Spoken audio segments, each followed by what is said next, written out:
اور حدیث پاک میں ارشاد فرمایا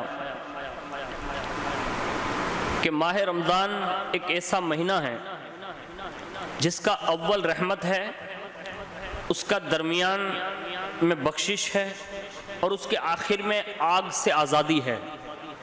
مذکورہ حدیث شریف میں رمضان شریف کی برکت اور بزرگی کا ذکر کیا گیا ہے، جس سے رمضان المبارک کی اہمیت اور فضیلت ظاہر ہوتی ہے۔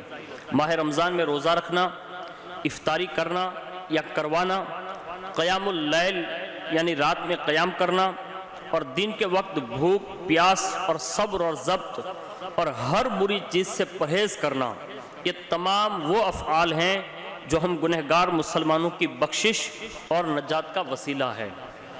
تو ہمیں رمضان شریف کے 3 عشرے کے متعلق اس میں اشارہ دیا گیا کہ پہلا جو ہے وہ 10 دن رحمت کے 10 دن ہیں، دوسرے 10 دن یہ بخشش کے ہیں، اور آخری جو 10 دن ہے وہ جہنم سے آزادی یعنی آگ سے آزادی کے دن ہیں۔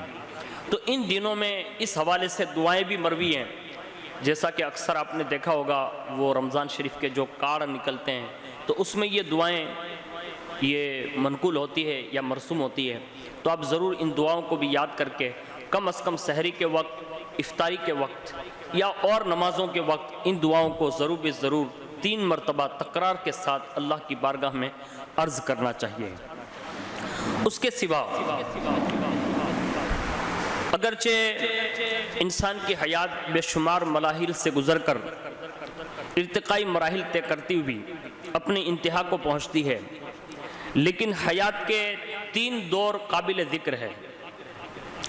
پہلا دور دنیا کی زندگی ہے، جس کا تعلق روح اور جسم سے وابستہ ہے، اور زندگی کا یہ دور پیدائش سے لے کر موت تک ہے۔ اس دور میں ہر انسان اپنی روح اور جسم دونوں پر سکون طریقے سے مادی آسائش پہنچانا چاہتا ہے، اور وہ مصائب و آلام سے نجات چاہتا ہے۔ حیات کا دوسرا مرحلہ موت سے لے کر قیامت تک کا ہے، جسے عالم برزخ کہا جاتا ہے، اور زندگی کے اس مرحلے کی حقیقت اللہ تعالیٰ ہی کو معلوم ہے، سوائے اس کے جتنا علم اللہ تعالیٰ نے انسان کو دیا ہے، صرف اسی حد تک انسان اس مرحلے کے بارے میں جانتا ہے۔ تیسرا مرحلہ قیامت کے بعد نہ ختم ہونے والی زندگی ہے۔ یہ زندگی حساب و کتاب کے بعد جزا کے طور پر جنت کی صورت میں یا سزا کے طور پر جہنم کی صورت میں ہوگی۔ روزہ ایک ایسی عبادت ہے کہ نبی کریم صلی اللہ علیہ وسلم کے ارشاد کے مطابق زندگی کے ان تمام مراحل میں کارآمد ثابت ہوتا ہے۔ رمضان کا پہلا عشرہ رحمت کا ہے، جو زندگی کے خصوصاً پہلے مرحلے میں اشد ضروری ہے۔ دوسرا عشرہ مغفرت کا ہے، جو زندگی کے دوسرے مرحلے کے لیے کارآمد ہے، اس کی وجہ سے قبر میں راحت ملے گی۔ اور تیسرا عشرہ جہنم سے آزادی کا ہے، جو زندگی کے تیسرے مرحلے میں کارآمد ہے۔ تو گویا جس نے رمضان شریف کے پورے مہینے کے روزے رکھے، اس سے زندگی کے تمام مراحل میں راحت و سکون میسر آئے گا۔